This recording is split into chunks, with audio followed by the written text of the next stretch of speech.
मेरे अहंकार के सामने ये इनकम टैक्स वाले मेरी कार के पहिए के नीचे कुचल जाने वाली चींटियों के समान है।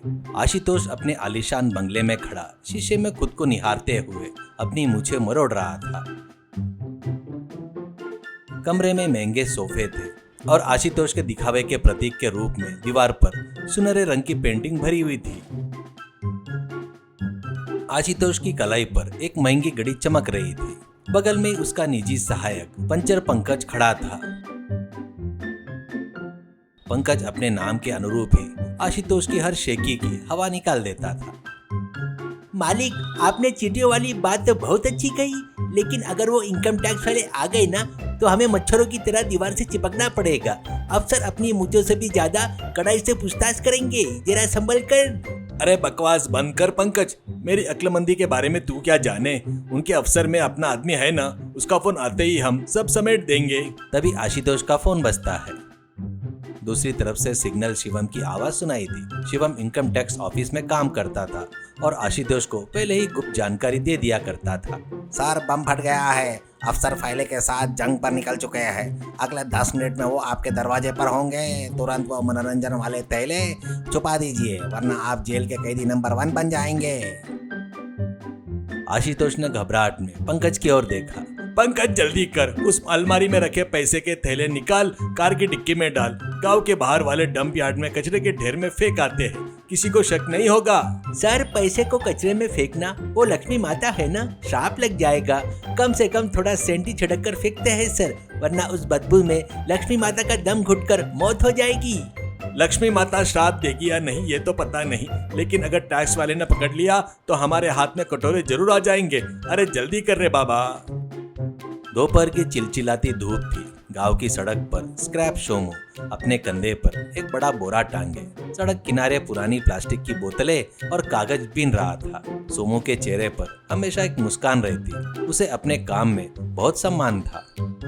ठीक उसी समय आशुतोष की कार बेहद तेज रफ्तार से आई। उसने सोमू को लगभग किनारे धकेल दिया। सोमू का संतुलन बिगड़ गया और वो पास ही के एक गड्ढे में जा गिरा। कार रुकी। आशुतोष ने खिड़की से बाहर देखा।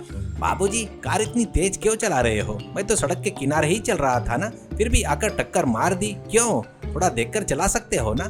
मेरे बोरे का पूरा सामान सड़क पर बिखर गया है। अरे ओ गंदे बेवकूफ, मेरी कार मेरी मर्जी। जब मेरी कार सड़क पर चल रही हो तो तुझे किनारे हट जाना चाहिए और तू मुझे नैतिकता सिखाएगा। तेरे पुराने सामान की औकात ही क्या है? मेरे कार की टायर की कीमत क्या है जानता है? मेरी कार की मैट की कीमत तेरे इस बोरे से भी ज्यादा है। खुश हो जा कि मेरी कार के टायर के रगड़ खाकर तेरी शरीर का मैल साफ हो गया। अगर दोबारा जबान लड़ाई ना तो तुझे भी इस कचरे के बोरे में डालकर कबाड़ी की दुकान में बेच दूंगा। हाँ समूह, हमारे सर की कार में ब्रेक नहीं होते, सिर्फ चादरें होती है, वो भी सोने की चादरें। जब हमारे सर की कार आए ना तो तुझे सड़क पर चलना नहीं चाहिए, हवा में उड़ना चाहिए।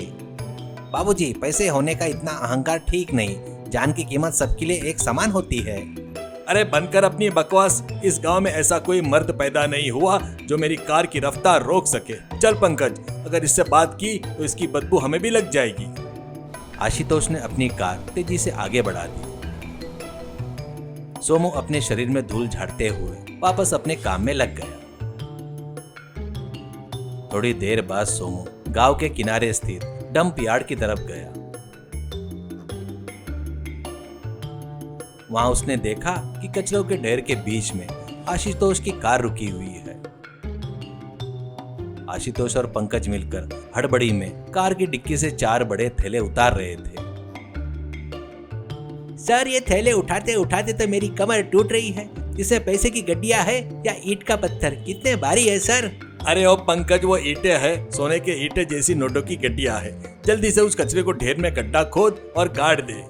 सर, यहाँ तो सुअर और कुत्ते भी इन थैलों को छूना पसंद नहीं करेंगे, इतनी बदबू आ रही है। सर, कल सुबह अगर हम फिर से यहाँ पर आकर ढूंढेंगे तो क्या ये हमें मिल जाएंगे या कोई इसे कचरा समझकर ले जाएगा? किसी को कोई शक नहीं होगा रे, सब इसे कचरा ही समझेंगे। अगर हमारी किस्मत अच्छी रही तो कल तक ये बदबू हमारे पैसों में भी बस जाएगी, तब टैक्स वाली से छूने से भी डरेंगे। जल्दी काम खत्म कर। छुपकर ये सब देख रहा सोमू हैरान रह गया। आशुतोष और पंकज ने उन थैले को गाड़ दिया। यह सुनिश्चित किया कि आसपास कोई न हो। और बिजली की तेज रफ्तार से कार में बैठकर वहां से चले गए। सोमू धीरे से वहां पर आ गया।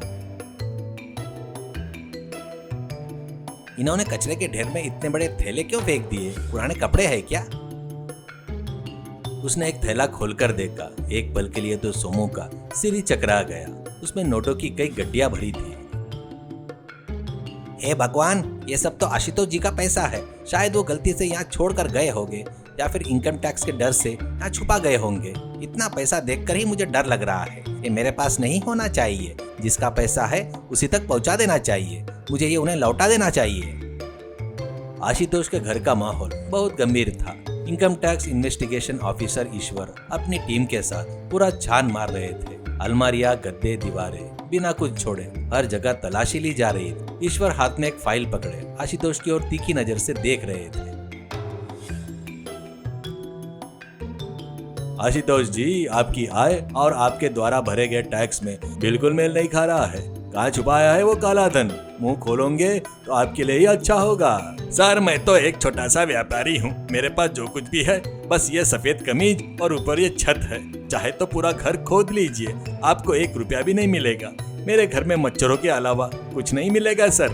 अरे हाँ सर, हमारे सर के पास 1 रुपया भी नहीं है। जो कुछ भी है बस कर्जा ही है। चाहे तो हमारी खाली जेबें देख लीजिए। गलती से इसमें हाथ डाला ना तो छेद के अलावा कुछ हाथ नहीं लगेगा। तभी सोमू वहां बड़ी मुश्किल से उन 4 थैलों को उठाकर ले आया। उन थैलों से आ रही कचरे की बदबू के कारण अफसरों ने नाक बंद कर ली। उसे देखते ही आशुतोष का चेहरा पीला पड़ गया। पंकज कांपने लगा। बाबू आशुतोष जी, ये रहे वे थैले आप डंप यार्ड में भूलकर छोड़ कर आए थे। मैंने देखा था, आपके जाने के बाद ये वहीं पड़े थे।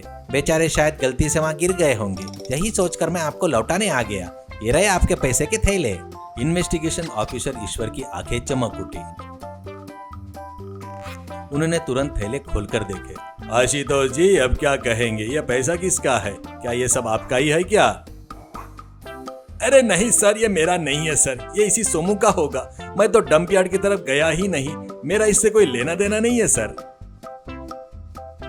अच्छा, तो सोमू तुम बहुत किस्मत वाले हो, क्योंकि आशुतोष जी ने साफ मना कर दिया कि ये उनका नहीं है। इसलिए ये सारा पैसा लावारिस संपत्ति के तहत, यानी ये सारा पैसा तुम्हारा हुआ। तुम एक दिन में करोड़पति बन गए सोमू। आशुतोष को लगा जैसे एक पल के लिए उसके दिल की धड़कन रुक गई। करोड़ों रुपए अपनी आंख के सामने इस तरह जाते हुए देख वो बर्दाश्त नहीं कर पाया। अरे रुकिए सर, रुकिए। मैं तो डर के मारे ऐसा कह दिया था सर। वो पैसा पूरा मेरा ही है। मैंने उस कचरे के ढेर में छुपाया था। वो मेरे ही थैले है सर। हाँ सर, मैं गवाही देता हूँ। हाँ सर, मैंने अपने हाथों से उस बदबूदार कचरे में उसे गाड़ा था सर। उन थैलों पर मेरे उंगलियों के निशान भी मिल जाएंगे। ऐसे आए ना लाइन पर। अब इस पैसों के लिए आपको भारी पेनाल्टी और टैक्स चुकता करना पड़ेगा। सरकार इस पूरी संपत्ति को जब्त कर लेगी। ईश्वर ने सोमू को और मुड़कर देखा। सोमू, मैं तुम्हारी ईमानदार का कायल हो गया हूँ। एक गरीब इंसान होने के बावजूद इतना सारा पैसा देखकर भी तुम लालच नहीं किए और इसे वापस लौटा देने के लिए आ गए। सरकार के नियम के अनुसार इतनी बड़ी रकम पकड़वाने के लिए सरकार की ओर से तुम्हें 10 लाख रुपए का इनाम दिया जाता है। ये तुम्हारा है। सोमू की आंखों में खुशी से आंसू छलक गए। पंकज ने धीरे से आशुतोष के पास जाकर अपनी आवाज धीमे करते हुए कहा, देखा सर, उस दिन आपने सोमू को गंदा बेवकूफ कहा था, लेकिन उसी गंदे बोरे में अब 10 लाख रुपए है और हमारी अलमारी बिल्कुल खाली हो गई। कम से कम क्या हम उस सोमू से अपनी कार कबाड़े की दुकान में बिकवा देने के लिए कह दे सर? आशुतोष ने अपना सिर झुका लिया। उसे समझ में आ गया था उसके अहंकार और काली कमाई ने उसे कैसे डुबो दिया। सीख, अवैध रूप से कमाया गया धन एक न एक दिन भाप बनकर उड़ी जाता है, लेकिन जो इंसान ईमानदार होता है मुश्किल वक्त में किस्मत उसका साथ देती है।